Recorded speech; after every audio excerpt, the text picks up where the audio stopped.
So the BJP in Rajasthan today released its manifesto for the assembly elections scheduled later this month, and it's probably the most politically aggressive manifesto this season, with the party promising to launch an SIT investigation into the series of paper leaks that have happened in the state.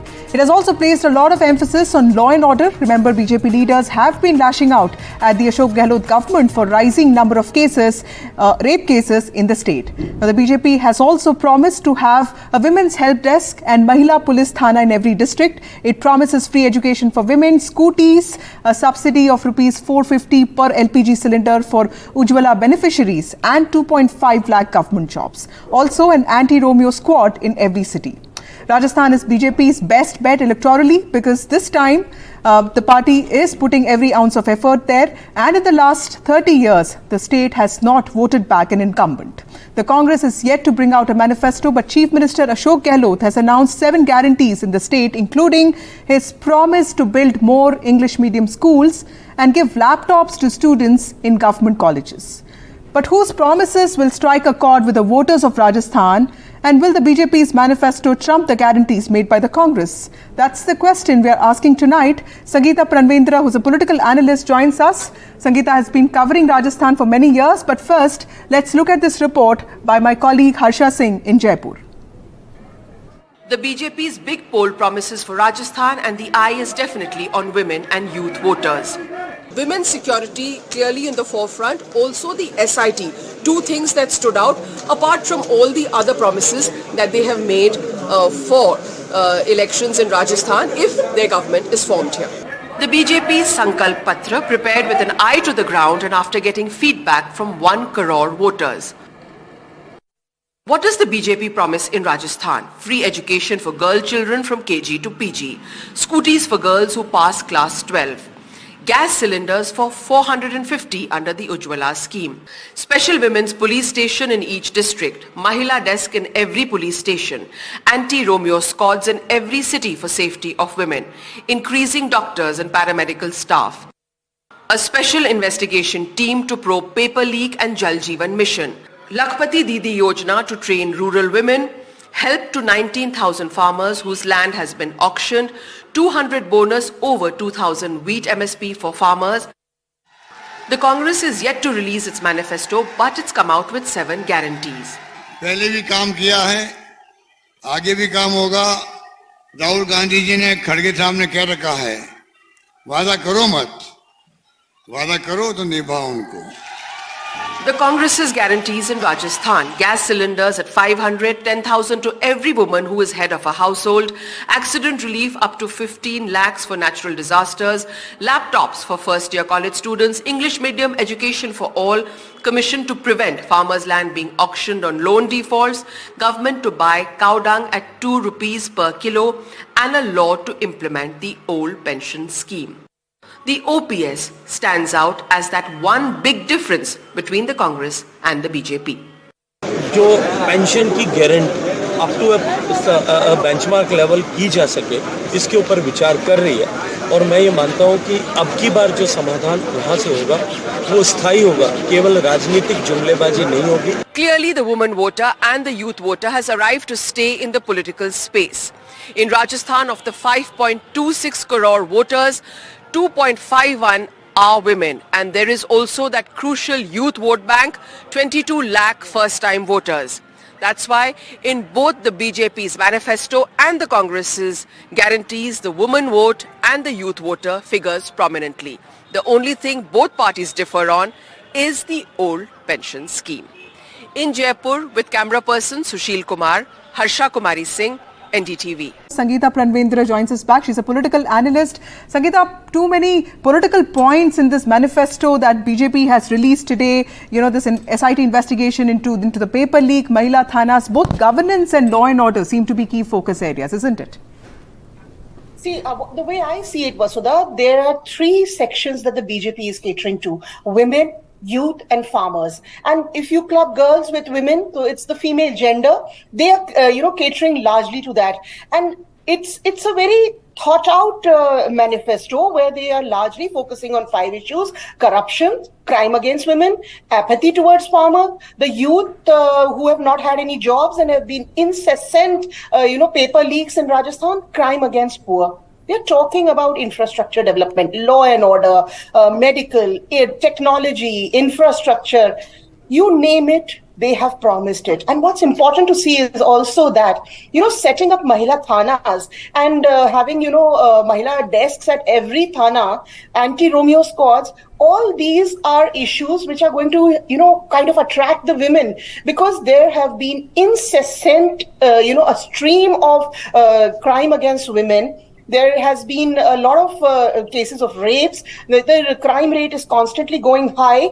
And this is what BJP is focusing on, and they have promised it. They have promised the farmers. Now, if you go back to, pre-election time, before the last election, Rahul Gandhi had promised that the farmers' loans would be, waived off in next 3 years.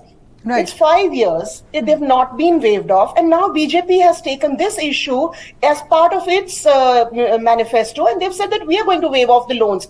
They are giving 2,700 for, the wheat per quintal. Farmers' lands are going to be given back to them if they have been seized due to non-payment of loans. It's like, all the people who are disgruntled, they think are disgruntled, have been catered to in this manifesto. Right. Importantly, you need to also... Yeah, let me just ask you a question on law and order. Clearly it is an administration issue. It is deeply emotive. It's something that every household relates to. And of course, we have heard of these rape cases, horrific rape cases in Rajasthan. But the government has also been saying that it is stressing on all complaints being lodged and, the culprits being caught. But of course, that is no justification for rising number of crimes. So how is the state looking at something like this? Is law and order as big a problem as it was in, say, UP 2017? How are people looking at it? Vasudha, the way people should look at it is that when crime against women become institutionalized, there's a rot somewhere. When the Thana, the policemen who are responsible for taking care of the people, for ensuring law and order, for protecting women, are the offenders to rape a 4-year-old girl, then sacking them from service is no solution. It means that the rot is deep. It is horrible, and this also means that the police has not been working. There has been a systematic collapse of the policing system. There is a systematic collapse of law and order, and this is a concern to every citizen. Right. Sakina, the party has, I get that, party has also promised a massive, massive appointments of doctors and nurses, and that is some impetus to healthcare. Now, we know Vasundhara Raje started this Vamasha Yojana, which, of course, Mr. Gehlot also sort of amplified. Is this also a counter to Mr. Gehlot's Chiranjeevi, or what we know as right to health? Gehlot had a health scheme in place even in his second tenure. Vasundhara changed the name. She changed it to Bhamasha. She made the woman the head of the card holder, the head of the family as the card holder. Then Gehlot came back. Again, it was changed to Chiranjeevi. Now, this medical scheme has been going on. The amount keeps increasing with every chief minister who is an incumbent of the chair.